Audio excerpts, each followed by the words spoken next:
बिस्मिल्लाहिर्रहमानिर्रहीम, अस्सलाम वालेकुम। कुछ बड़ी ख़बरों पर बात करेंगे और साथ ही बात करेंगे ऐसे मामलात के ऊपर जहाँ पर ये नहीं कहा जा सकता कि ये पिछली हुकूमतों का किया धरा है।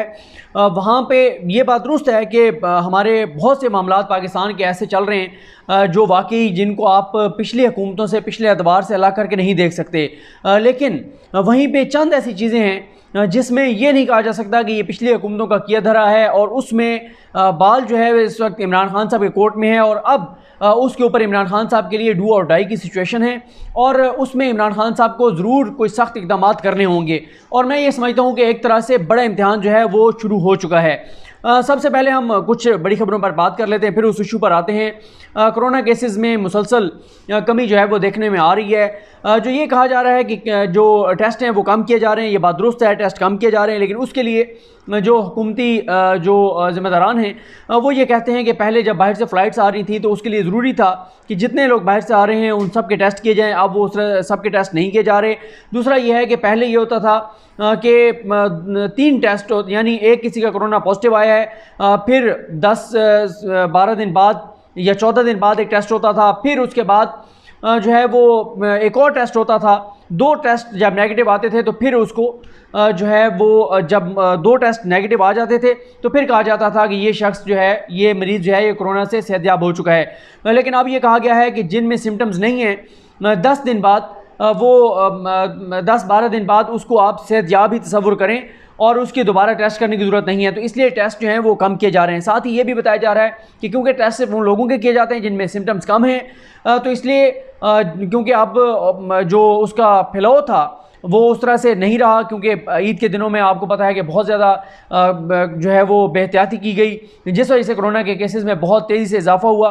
और अब भी ये ख़दशा है कि अगर ये कुर्बानी के मौके पर अगर SOPs को फॉलो ना किया गया तो खुदा न खास्ता वही सूरत हाल हो सकती है जो इससे पहले देखने में आई है ईद उल फितर के मौके पर। इसलिए सब लोगों को एहसास ज़िम्मेदारी अदा करना होगा और SOPs को फॉलो करना होगा, वरना दोबारा जो है वो पाकिस्तान के लिए मुश्किल सूरत हाल वो सामने आ सकती है। लेकिन अभी तक अल्लाह ताला का करोड़ा एहसान है। अच्छी खबर यह है कि कोरोना के केसेस में कमी आ रही है, और अगर आप ये कहें कि जी हुकूमत छुपा रही है तो वो मुमकिन नहीं है। अमवात को नहीं छुपाया जा सकता, वेंटिलेटर्स पर जो मरीज़ हों उनको नहीं छुपाया जा सकता, अस्पतालों में जो मरीज़ दाखिल हों उनको नहीं छुपाया जा सकता। तो इन तमाम चीज़ों में कमी आई है, तो इसका मतलब यही है कि अल्लाह का शुक्र अदा करना चाहिए कि केसेस कम हो चुके हैं, लेकिन एहतियात एहतियात और एहतियात, इस पर बड़ी सख्ती से अमल करना होगा।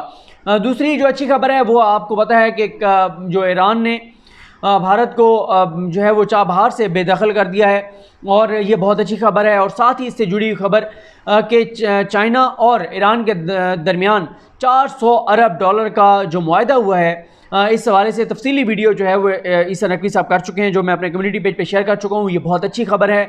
वो मोदी जो दहशतगर्दी में मसरूफ़ है, जो कश्मीरियों पर जुल्म सितम में मसरूफ़ है, जो भारत के अंदर अक़लियतों पर जुल्म, तशद्दुद और जबर में मसरूफ़ है, जो मुसलसल उसके जहन में जो तखरीबकारी है उस पर अमल पैरा है, लेकिन उनके पड़ोसियों के साथ तल्लुकात बिगड़ रहे हैं। जैसे लद्दाख में जो कुछ उनके साथ हुआ वो आपके सामने है, और अब चाबहार से जैसे उसको निकाला गया है, क्योंकि चाबहार के हवाले से यही था कि पाकिस्तान को तहफ़्फ़ुज़ात भी थे कि जिस तरह से वहाँ पे भारत का असर जो है वो बढ़ रहा था। लेकिन अब चाबहार और इस सारे मंसूबे से उनके निकलने के बाद पाकिस्तान के लिए अच्छी खबर यह है कि अब वहाँ पे भी चाइना होगा, चाइना का जो है वो असर ज़्यादा होगा। और अब भारत जो है जब अफ़गान अमल के बाद वहाँ से अगर अमेरिका निकल जाता है, और अमेरिका के निकलने के बाद अगर अफ़गानिस्तान में अमन आता है तो वहाँ पे भी भारत की मुदाखलत कम होगी, चाबहार में भी मुदाखलत कम होगी, और इस तरह से इस खित्ते में भारत का किरदार जो है वो कम होता चला जा रहा है। जो यहाँ पे जो अमेरिका ने जिस तरह से चौधरी बनाने की कोशिश की हुई है भारत को, तो उसका असर कम होगा और पाकिस्तान का और चाइना का किरदार इस खित्ते में बढ़ेगा। साथ ही आप इसी से जुड़ी हुई एक और ख़बर यह है कि CPEC के हवाले से जो CPEC अथॉरिटी है उसको मज़ीद बाख्तियार बनाने की कोशिश की जा रही है। पाकिस्तान में अब आप देख रहे हैं कि CPEC के हवाले से पहले हमें जो सुस्त रवि नज़र आती थी वो अब उस तरह से नहीं है। आसिम सलीम बाजवा साहब बड़े एक्टिव तरीके से, बड़े अच्छे अंदाज से चीज़ों को तेज़ से आगे लेकर बढ़ रहे हैं, और अब ये बताया जा रहा है कि CPEC अथॉरिटी को जो है वो मज़ीद बाख्तियार बनाया जा रहा है। साथ ही हम ये भी देख रहे हैं कि भारत जो इस वक्त हवास बाख्ता हो चुका है, पाकिस्तान के अंदर दहशतगर्दी के वाक़यात दोबारा बढ़ रहे हैं। कल भी पाक फ़ौज के जवानों पर जो हमला हुआ जिसमें 3 जवान शहीद हुए, 5 जो हैं वो क्रिटिकल हैं। और ये पाकिस्तान में दहशतगर्दी के वाक़यात पहले भी इस पर मैं बात करता रहा हूँ। आपको जब टॉप न्यूज़ स्टोरीज़ की वीडियो अपलोड करता हूँ तो उसमें आपको बताता हूँ कि दहशतगर्दी के वाक़यात बढ़ रहे हैं और उसकी वजह ज़ाहिर यही है कि भारत जो बौखलाहट का शिकार है वो पाकिस्तान के अंदर दहशतगर्दी के वाक़यात बढ़ा रहा है, क्योंकि उसको नज़र आ रहा है कि अब उसका ख़ित्ते में वो असर, उसका वो किरदार ख़त्म होता चला जा रहा है। और इसलिए और पाकिस्तान जो है, जिस पाकिस्तान को वो तनहा करना चाहते थे, अल्हम्दुलिल्लाह वो पाकिस्तान आलमी सतह पर जो है वो उसके सफारती महाज पर पाकिस्तान को कामयाबी मिल रही हैं और भारत को नाकामियों का सामना है। तो इसलिए वो पाकिस्तान को डिस्टेबलाइज़ करना चाहता है, दोबारा पाकिस्तान में दहशतगर्दी को बढ़ाना चाहता है। लेकिन उस दहशतगर्दी को रोकने के लिए पाक फ़ौज के जवान जो हैं वो अपनी जानें कुर्बान कर रहे हैं। तीसरी खबर जो है वो ये है कि पाकिस्तान में जो दोबारा एक ख़बर आई है कि तेल और गैस के ज़खायर जो हैं वो मिले हैं। गो कि अभी अल्लाह ताला करम करे, दुआ करनी चाहिए कि अल्लाह करे कि ये आखिर तक ये ख़बर सच साबित हो, क्योंकि आपको पता है कि पहले भी ये ख़बर आई थी कि समंदर में से तेल और गैस के ज़खायर मिले हैं, लेकिन बाद में वो आखिर तक वो मामला ना जा सका और उस पर बहुत ज़्यादा हमने मैं समझता हूँ कि जल्दी कर दी थी हमने खुशी मनाने में। खुशी होती है जब पाकिस्तान में कोई अच्छी चीज़ होती है, ज़ाहिर है ये हमारा मुल्क है, हमारा घर है और हमारी धरती है। हम चाहते हैं कि पाकिस्तान आगे जाए, पाकिस्तान तरक्की करे, पाकिस्तान को अल्लाह ताला इन ज़खायर से जो है वो माला माल कर दे और हमें फ़ायदा हो, पाकिस्तान को फ़ायदा हो, पाकिस्तानी को फ़ायदा हो। लेकिन अभी हमें बहुत जल्दी इतनी ज़्यादा खुशी का इज़हार नहीं करना चाहिए। अच्छी खबर ज़रूर है, लेकिन दुआ अल्लाह ताला से ज़रूर करनी चाहिए। जैसे हम अल्लाह ताला से ये दुआ कर रहे हैं कि कोरोना का ख़ात्मा हो, जैसे हम अल्लाह ताला से हम ये दुआ कर रहे हैं कि भारत जो है दहशतगर्द मोदी जो है उसको जो है वो मुँह की खानी पड़ी और खाना पड़े और कश्मीर को आज़ादी मिले, जो कश्मीर के ऊपर जुल्म है, स्तम है, वो ख़त्म हो और पाकिस्तान जो है, जिस पाकिस्तान को मोदी तनहा करना चाहता है, वो पाकिस्तान दुनिया में उसके तल्लुकात बहुत बेहतर हों। इसी तरह हम ये भी चाहते हैं कि पाकिस्तान से तेल और गैस के ज़खायर मिलें, पाकिस्तान तरक्की करे, पाकिस्तान के लोगों को फ़ायदा हो। तो बहरहाल दुआ करनी चाहिए। देखते हैं कि आगे चलकर ये मामला जो है वो किस तरफ जाता है। इसके बाद जो मैंने ज़िक्र किया था आगाज़ में, कुछ चीज़ें ऐसी हैं जिनका ताल्लुक़ पिछले हुकूमतों से नहीं है। वो ये है कि देखें कि इमरान खान साहब ने एक इंक्वायरी कमीशन बनाया, इंक्वायरी हुई शुगर माफिया के ख़िलाफ़, रिपोर्ट सामने आई। गोके से पहले हुकूमतें नहीं करती थी ये चीज़ें, इस हुकूमत ने कराई, इंक्वायरी कराई, रिपोर्ट सामने आई, उसके ख़िलाफ़ अदालतों में गए जो शुगर मिल्स एसोसिएशन है, लेकिन उनको अदालती पसपाई हुई और सुप्रीम कोर्ट ने कल ये कहा कि तहकीकाती इदारे अपना काम जारी रखें। अब प्राइम मिनिस्टर इमरान खान साहब का ये इम्तिहान है। ये पहला वो बड़ा माफिया है जिसको अगर वो शिकस्त दे देते हैं, उसको तोड़ने में कामयाब हो जाते हैं, तो ये बहुत बड़ी पाकिस्तान की खिदमत होगी और प्राइम मिनिस्टर इमरान खान का बहुत बड़ा क्रेडिट होगा। रिपोर्ट उन्होंने कमीशन बनाया, रिपोर्ट सामने आई, वज़ीर आला पंजाब पेश हुए, 2 वज़रा पेश हुए, सारी चीज़ें जो हैं वो उन पर अप्रिशिएट करना चाहिए हुकूमत को। लेकिन असल बात यह है कि अभी तक चीनी की कीमतें जो हुकूमती अपनी रिपोर्ट में है कि इस चीनी की कीमत 63 रुपये होनी चाहिए, उस पर चीनी नहीं मिल रही, बल्कि चीनी जो है वो 80-83 रुपये मिल रही है। तो असल मुद्दा जो है, लोगों को फ़ायदा तब होगा जब चीनी सस्ती मिलेगी, जब माफियाज को के गिर्द घेरा तंग किया जाएगा, जब उनको सज़ाएँ दी जाएंगी, जब इनके टैक्स चोरी को, जो टैक्स चोरी कर रहे थे वो टैक्स इनसे वसूल किया जाएगा, टैक्स वसूल करके पाकिस्तान के लोगों पर खर्च किया जाएगा, सेहत और तालीम पर खर्च किया जाएगा, आम लोगों पर खर्च किया जाएगा, उनकी डेवलपमेंट पर खर्च किया जाएगा। तो तब पाकिस्तान आगे जाएगा, तब पाकिस्तानियों को फ़ायदा होगा, तब पाकिस्तानियों को एहसास होगा, इदराक होगा, खुशी होगी कि प्राइम मिनिस्टर इमरान खान जो है वो कामयाबी की तरफ जा रहे हैं। रिपोर्ट आ गई है, अदालत ने कह दिया है कि आप काम जारी रखें।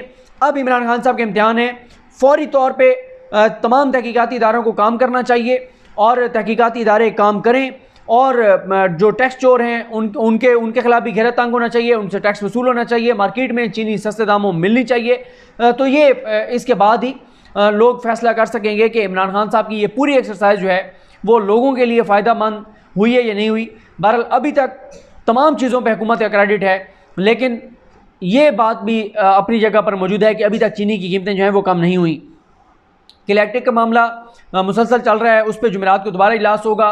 कराची में जो लोड शेडिंग है जो बिजली का वहाँ निज़ाम दरहम बरहम है, जो कुछ वहाँ पर हो रहा है उस पर बहुत ज़्यादा एहतजाज हो रहा है। कल भी MQM ने यहाँ पे धरना दिया, PTI के अपने लोग वहाँ पे MNAs MPs वहाँ पे एहतजाज कर रहे हैं। कराची में लोग बहुत ज़्यादा जो है वो मुश्किल का शिकार हैं। इस हवाले से भी प्राइम मिनिस्टर इमरान खान को कोई ऐसा इक़दाम करना होगा कि कराची के लोगों को रिलीफ मिले। कराची के लोगों ने तहरीक इंसाफ को वोट दिए, तहरीक इंसाफ पर एतमाद किया, लेकिन वहाँ पर एक तो बिजली नहीं आ रही और फिर ओवर बिलिंग, जिस तरह से ओवर बिलिंग है उस पर भी गवर्नर इमरान इस्माइल साहब ने ख़त लिखा है नेपरा को, लेकिन नेपरा का एक्शन होता है, इंक्वायरी होती है, आगे कुछ नहीं निकलता, थोड़े से जुर्माने कर दिए जाते हैं। हमें याद है, बल्कि वो कल मैं देख रहा था वसीम बदामी साहब ने, शायद कल या परसों का उनका प्रोग्राम था, जिसमें वसीम बदामी साहब ने बताया कि किस तरह से जो है वो जो करंट लगने से लोगों की जानें गई थी उस पर इंक्वायरी हुई, क्या हुआ, जुर्माना हुआ और बात ख़त्म हो गई। इन चीज़ों को जो है वो इन मसाइल को हल करना होगा कि किसी की जान ना जाए।